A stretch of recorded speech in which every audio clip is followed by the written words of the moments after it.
Welcome to Tuesday with Tammy. I want to welcome today Shawna Shank. She has a studio in Imperial Beach, California. And she also has a yoga festival. She's not able to be here today, but wants me to read her answers to you. She tells me that she's doing fantastic. I say, Shawna, you're located in Imperial Beach, California, and you do yin yoga, 200-hour plus yoga, sound healing, you name it, you do it. But go on and tell us something I may have left out. I say, I notice you also do donation-based yoga. Where did you get that idea? And do you feel that was a great added benefit, and why? Shawna says, you covered most of it. Yoga philosophy talks about service and service to all. I'm trying to make it accessible, and I don't want someone saying I can't do yoga. It has been really beautiful, and even the bills get paid. I'd say, oh yeah, that balances out plus some, and she agrees. I say, that's really nice, and it's really thoughtful. I say, I see you have so much to offer students. You have sound healing and plant medicine. You are truly unique and inspirational. I feel you're a great motivator to myself and other healers and teachers. What do you feel how you do it differently than other yoga shops? I mean, I probably mentioned it all right here, but besides the obvious. She says, thank you for that. I guess what I did in my head is I wanted to create this space that I'd want to go to. Ironically, even though I don't consider myself flexible, I don't consider myself athletic, I still consider myself clumsy and awkward. I was never a sports person or anything like that. But when I went to a yoga studio and thought they were really nice, but I wanted it to be for everyone to feel welcome. It is cool. You don't have to look to be a certain way, because I know all of us, I'm assuming most of us, judge ourselves or compare ourselves to others. So I really try to envision the space was to make it don't need to know anything about any of this stuff. You don't even need to know how to pronounce the word Reiki, or don't have to know what essential oils are. Just come and check it out. It's also not very non-attached. If it's not your cup of tea, then it's okay. Like trying to make it super open, laid back, even though very serious stuff happens here. But trying to make it simple and inviting and peaceful and playful as possible.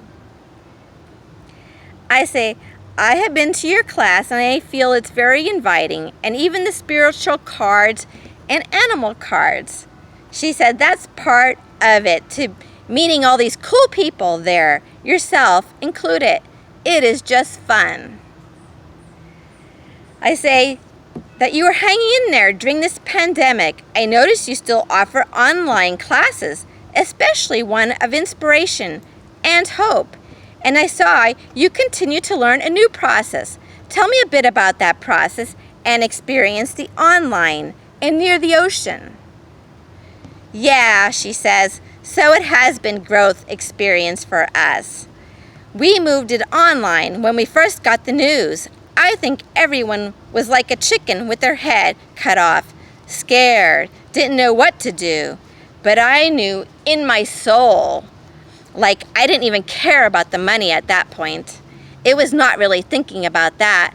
I was like, this is the whole point. This is living. If we can talk about it, but this is when we are tested. Meditation and stretching. So I knew I had to keep it going. I don't know anything about Zoom or anything, so it was like trying to figure it all out. But one thing led to another, and we figured it out. It was fine. Then eventually, we got permission to go outside in May, and that was really nice because a lot of my students are not tech savvy. There is that real level of, I didn't realize it until this experience, COVID, on how it really is not about the stretching and the yoga, but it's about community, being around other people. And so I think some people felt online was they did not feel like they were getting the full experience. I don't feel that. I feel really connected to people online, she says. Now we are also outside the beachfront, and I'm grateful for that.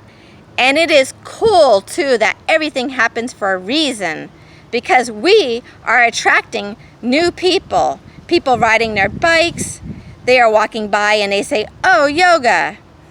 I am bringing it out there in the world. I say, "Oh, that's nice." Slowly, as the governor allows us to slowly open up the studios, very slow and very carefully. So I just know I learned a lot of non-attachment this year. I just know that nothing is going to stop me from doing yoga. I am just not sure what it's going to look like. I say, when did you realize you want to be a yoga teacher and have your own studio? That's a great question, Shawna says.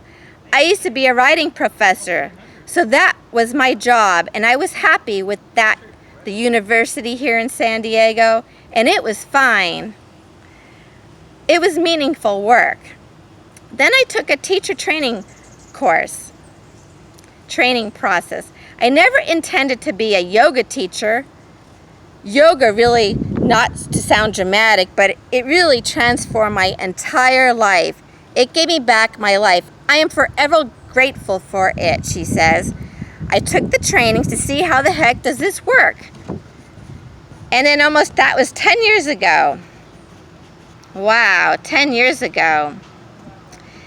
She says she was the worst. Even though yoga says there is no bad or good, I was the worst. I brought a Pilates mat to class. I was gonna throw up every day. I was so bad. Everyone in my training I idolized.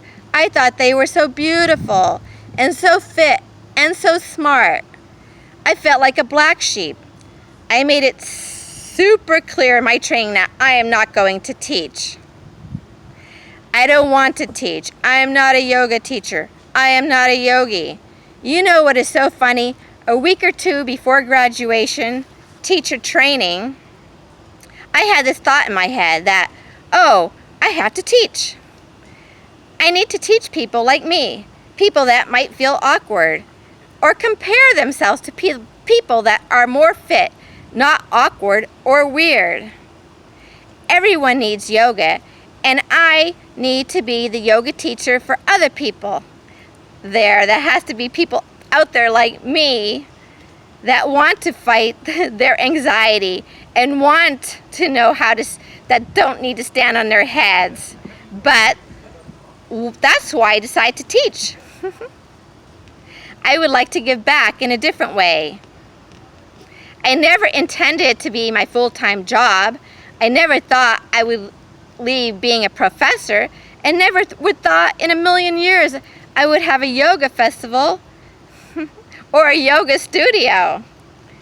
I think that those things happen in my life very natural. And about 2 years ago, I was teaching in Imperial Beach at the gym, and all of a sudden one day they said, "We're taking the yoga away." Yikes, is what I said. Exactly. They did not care. They wanted to go in a different direction, and I totally respect that. Some of these ladies that was doing yoga there were doing it far longer than I was. At the gym, probably had yoga for 15 years, so it was devastating, and it was really tough for me because Imperial Beach is a wonderful town, but it does not have a lot of yoga here. Not much. I guess after that happened, there was a 2 or 3 month period of no yoga. Some people did yoga outside. Now people have to do yoga outside. They missed their space. One thing led to another, and I decided, hey, I could do this.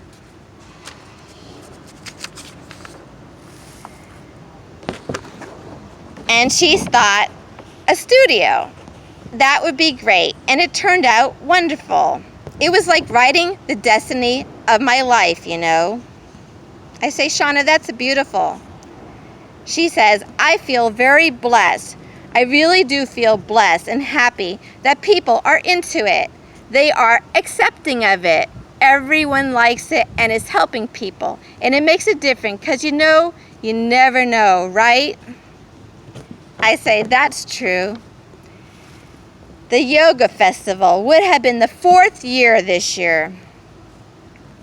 And everyone knows no event in 2020. We are on postpone until further notice. But that is okay. It's a huge event, which prior to COVID was such a cool thing. It is on the beach and it is 4 days long and people come throughout the world. It is non-stop yoga. Every hour, on the hour, there's a different kind of class. All different kinds of teachers.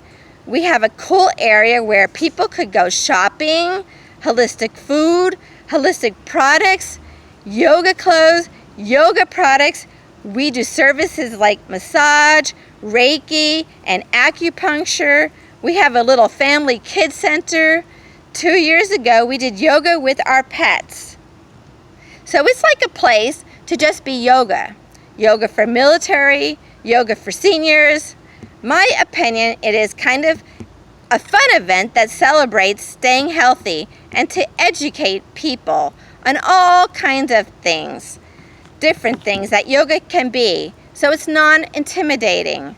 Maybe you might not want to come to the studio, but there is 500 other people around you on the beach doing yoga. So I asked Shawna if she started this event by herself. She says, yeah, isn't that crazy? It is intense. I have to be really honest with you, Tammy. I kind of need a break. I started it with no experience with event planning. I didn't know what I was doing, and it has been pretty much been a one-woman show like I am kind of controlling. So the first year we had 1,000 people because that was my goal. I don't want it to be small. I don't want it to be just 100 people hanging out at the beach. I wanted something that people notice, people would write about. I am going to put my heart and soul into this for the years, so I wanted it to be noticeable, not just San Diego, with people doing yoga outside. I made that my goal, and I worked my butt off. It happened quickly. After every year, it just doubled. And last year, we had 5,000 people. Crazy. That's fantastic, I say. Oh man, she said, it's fun. That is definitely an inspiration for sure, I say. Shawna says, thank you for that. I think if you look back on your life, there are a couple things that come easy to you, and there are a couple things that you worked your butt off. For I feel being a yoga teacher and having the studio is not easy. But it just felt like flowing. The festival was really challenging. And I didn't know about anything, the fire laws, the laws on permits, and the rules for security, and all that kind of stuff. And I'm just like, I meditate. That was really challenging. I say, oh, so you learned as you went along. Shawna says, yeah, it was really fulfilling to show yourself what you are capable of. You know, like you could do anything, even if it's uncomfortable. Unfortunately, I don't know what the future holds for this future event. I say, I'm sure I have a feeling, I'm thinking next year things will be looking better, for sure. The year after that, I think so, fingers crossed. Shawna says, there has to be a point where we say, hey, in the yoga field, it is important to have opportunity show yourself what you're capable of. Where you could do anything, unfortunately.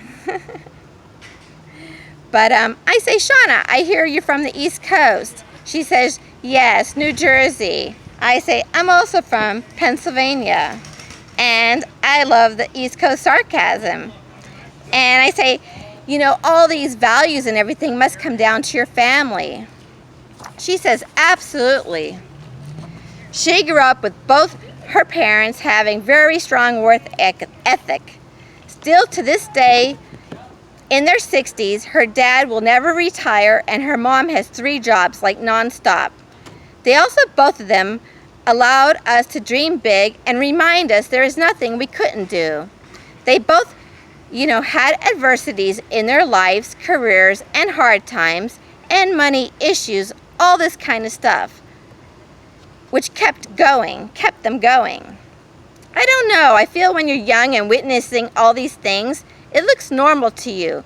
But now looking back, I realize that is my story and my family dynamic.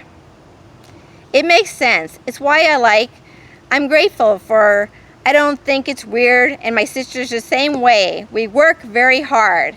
I believe, but other people are like, hey, I can't believe you did that. And I'm like, you know, I'm grateful. I think is like the yoga field says, having the opportunity to just like, I'm going to do whatever it is to help people. I like to think it's beautiful. Besides moving mountains, flying over them is what you do, I say, and she laughs. That's really nice. I say it does take a lot of work and dedication towards our dream. It's not just handed to us like you explained. She says, some people say it must be easy to do this and do that, but when it does not happen for them quickly, they just stop their dream. And I try to explain that this happens, and it's hard. There were so many years that people did not know my name. So many people did not go to my classes. I have so much more to learn. And I say it's very true. So to me, this seems like a wish come true, a happy birthday wish come true. Would you say you feel like that's the same thing? And she agrees. And I say, that's beautiful, Shawna.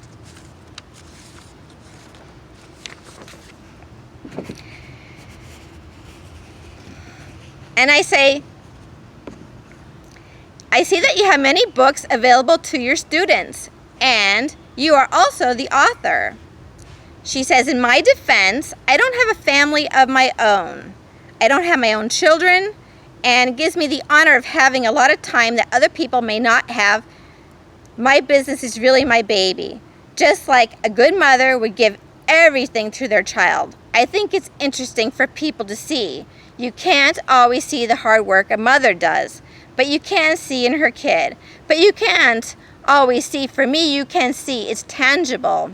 Like you can see, here are the 10 books I wrote, but you can't see the 400 diapers that were changed because, you know, I don't have the other responsibilities. I do have more time in my life. I do definitely want those things. It just hasn't happened. Trying to use my time on earth to make the most, not take advantage of it. And I say, I think you are using your time wisely, personally, definitely. And while we're on topic, can you tell me how long it took you to write the book? But I'm sure you have a daily or morning routine that would be helpful and keeps you on track. She says, I was a writing professor. I have a master's degree in writing, so writing is relatively easy for me. I enjoy it, and it's actually very therapeutic to me. So I think it comes out a little easy. It does not feel like a task. I know some people could get like it can be a daunting task, or people feel like